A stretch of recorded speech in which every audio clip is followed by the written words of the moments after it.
Assalamualaikum warahmatullahi wabarakatuh. Alhamdulillahi rabbil alamin wa bihi nasta'in ala umuri dunya waddin wa la 'udwana illa 'alal zalimin. Asyhadu an la ilaha illallah wahdahu la syarika lah wa asyhadu anna Muhammadan 'abduhu wa rasuluh. Hadirin jamaah salat Isya dan tarawih insyaallah dirahmati dan dimuliakan Allah Subhanahu wa taala.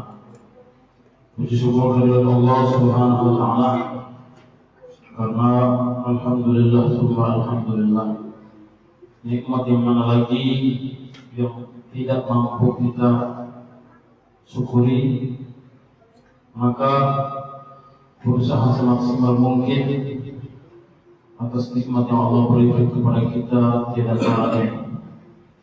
Dengan nikmat inilah kita implementasikan dengan melakukan berbagai macam ritual ibadah kepada Allah Subhanahu wa taala, terutama segala macam ibadah yang kita lakukan di bulan suci Ramadan ini dengan harapan dan tujuan mudah-mudahan bisa mengumpulkan segala dosa, kesalahan dan kekhilapan kita dan mampu mengantarkan kita untuk mendapatkan gelar la'allakum tattaqun. Salawat dan salam kita haturkan kepada baginda Nabi Muhammad sallallahu alaihi wasallam. Mudah-mudahan kita semua istiqomah menjalankan sunnah-sunnah beliau dan insyaallah mendapatkan syafaatul uzma di yaumil akhir. Hadirin jamaah yang dirahmati dan dimuliakan Allah Subhanahu wa taala.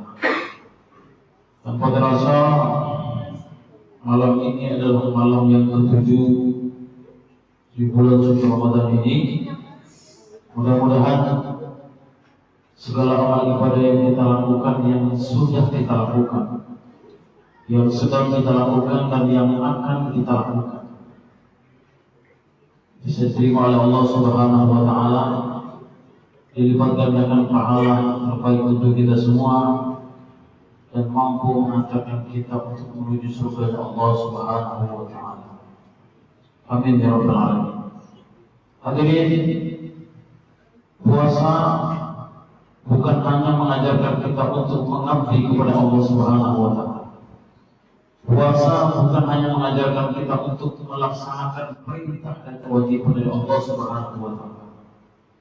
Tetapi ibadah puasa mengajarkan kita bagaimana memaknai nilai sosial, nilai kepekaan, nilai kepedulian di antara kita sesama manusia yang saling membutuhkan. Apa artinya jemaah sekalian? Ketika kita melaksanakan ibadah puasa, di mana kita menahan perih, letih dan lelahnya rasa lapar itu, disitulah kita menyadari bahwa beginilah letihnya, lelahnya, capeknya rasa lapar dan dahaga itu.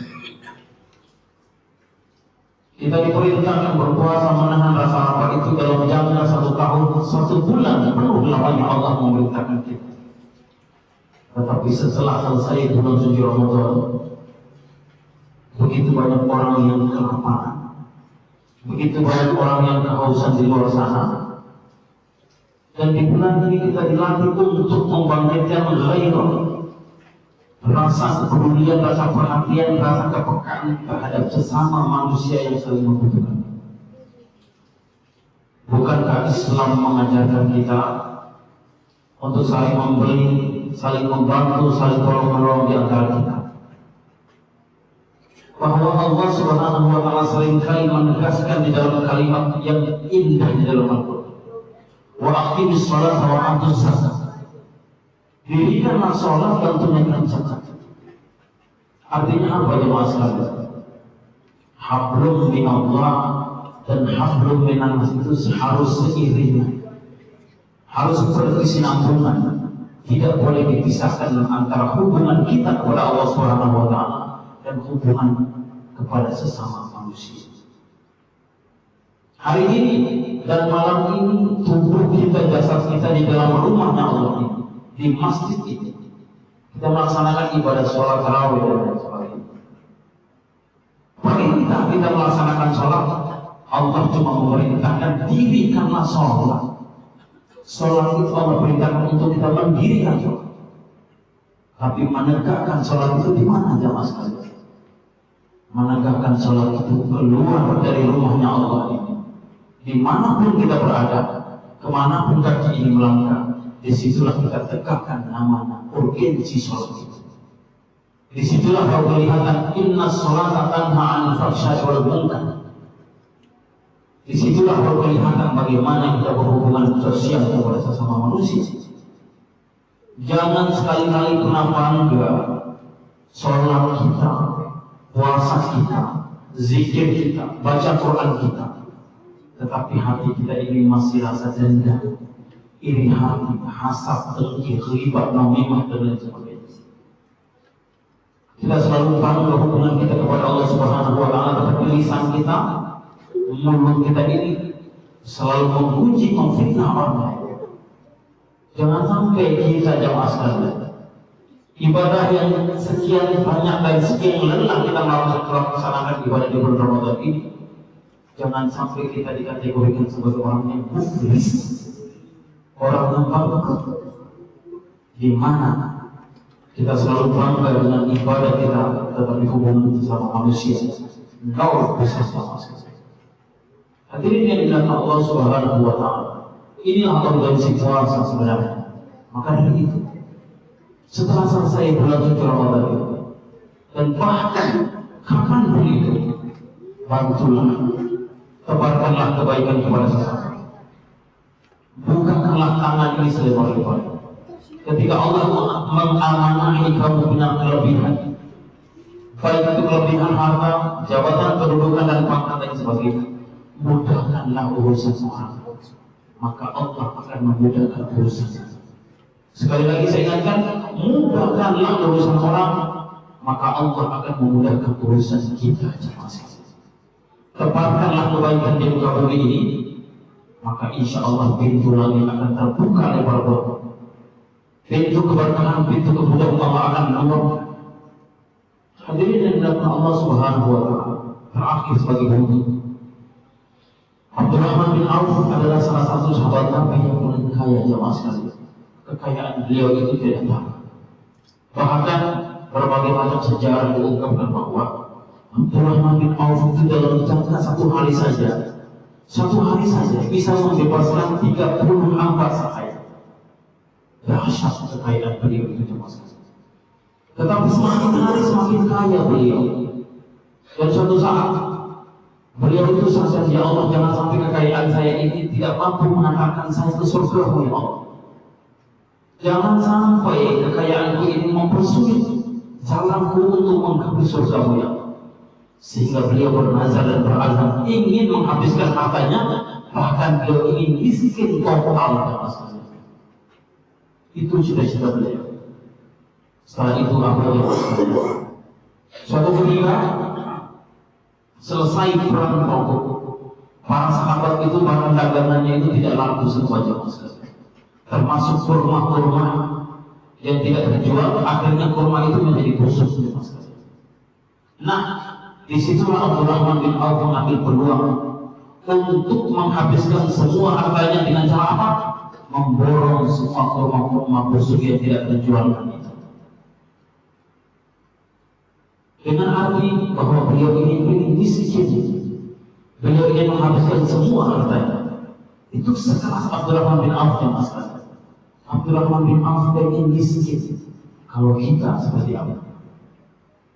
Hadirin yang dimuliakan Allah Subhanahu wa Ta'ala. Setelah itu jemaah sekalian, di Yaman sedang terjadi wabah malah penyakit yang begitu luar biasa. Kemudian para petinggi negeri Yaman itu mengumpulkan berbagai macam produk ahli kesehatan untuk mencari solusi apa, solusi untuk menyelesaikan dan menyembuhkan wabah ini. Salah satu obat yang ditemui dan diteliti adalah kurma busuk. Dan di saat itu satu-satunya orang yang mempunyai kurma busuk yaitu Abdurrahman bin Auf. Akhirnya datang utusan dari negeri Yaman memborong semua kurma busuk yang dimiliki Abdurrahman bin Auf dengan harga 10 kali lipat. Bayangkan jamaah sekalian, apa pelajaran dari cerita ini jamaah sekalian? Ketika kita ingin membantu niat kita lillahi ta'ala, Allah akan ganti, Allah akan buka pintu kemudahan itu, Allah akan beri. Itu janji Allah. Selama engkau membantu memberi kepada orang lain, Allah tidak biarkan hidupmu miskin, Allah tidak biarkan hidupmu melarat jamaah sekalian. Selanjutnya jamaah sekalian, pelajaran yang selanjutnya adalah Abdurrahman pengen miskin, tetapi Allah tidak mau. Abdurrahman punya keinginan, Abdurrahman punya niat hajat, tetapi Allah punya kehendak lain. Artinya apa? Harta itu kalau jatuh di tangan orang yang benar, harta itu kalau jatuh di tangan orang-orang yang soleh, harta itu kalau jatuh di tangan orang-orang yang berbudi, maka dia akan berbuat dan bermanfaat untuk orang lain. Dan Allah tidak mau Abdurrahman bin Auf itu miskin, karena Allah mau, wahai Abdurrahman, gunakan hartamu itu untuk menegakkan kalimat la ilaha illallah. Seolah-olah Allah memberikan teguran kepada Abdurrahman bin Auf seperti itu jemaah sekalian. Maka dari itu, kalau tangan ini punya jabatan, punya pangkat, punya kedudukan, gunakan otoritas kita untuk menolong kalimat la ilaha illallah. Selanjutnya yang terakhir jemaah sekalian, di mana kurma ini adalah salah satu obat yang paling berjalan. Bahkan Nabi pernah mengatakan bahwa kalau kita bangun pagi mengkonsumsi 3 butir kurma, bisa terjaga dari ilmu sihir, segala macam penyakit jamaah sekalian. Bahkan kurma busuk saja punya nilai kesehatan, nilai kesamuran yang sangat tinggi, apalagi kurma-kurma yang begitu luar biasa. Maka jangan pernah takut dengan penyakit gula. Segala penyakit itu ada obat dan solusi jamaah sekalian. Hadirin yang dimuliakan Allah Subhanahu wa taala, kesimpulan bahwa mari kita bangkitkan sifat semangat, tolong-menolong, bahu peduli kepada sesama.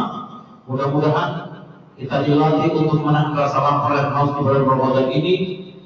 Selesai di bulan Ramadan, kita bisa mengimplementasikan nilai-nilai sosial di dalam ilmu puasa ini.